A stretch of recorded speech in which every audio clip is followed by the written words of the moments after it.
फुलैले ही बोले न कि तोरा भेल काहेले मुहा फुलैले ही बोले न कि तोरा भेल।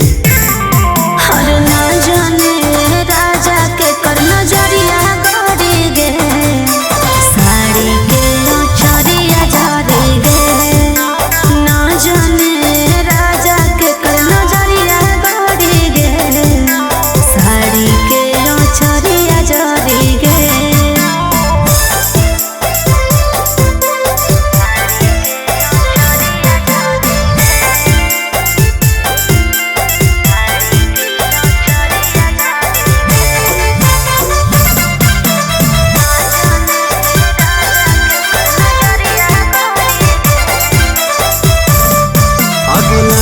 देहो दूसर अब रूसल धानी छोड़ गे होई जो ना खुश पगली ढाबे नाही लोद गे।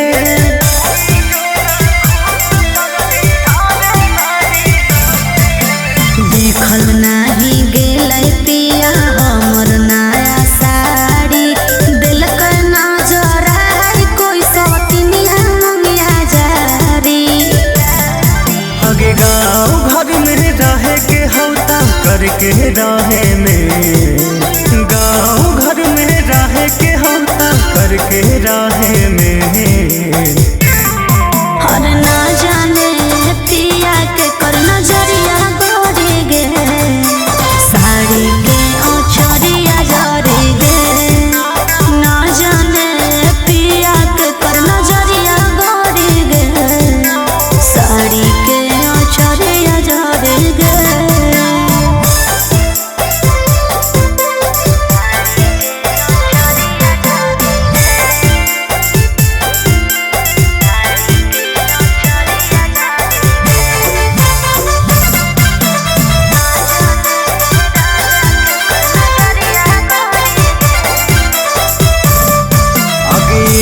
नाही धानी अपन रूपावा सजाही गे देतो ना जरा तोरो तनियो साडे रही गे।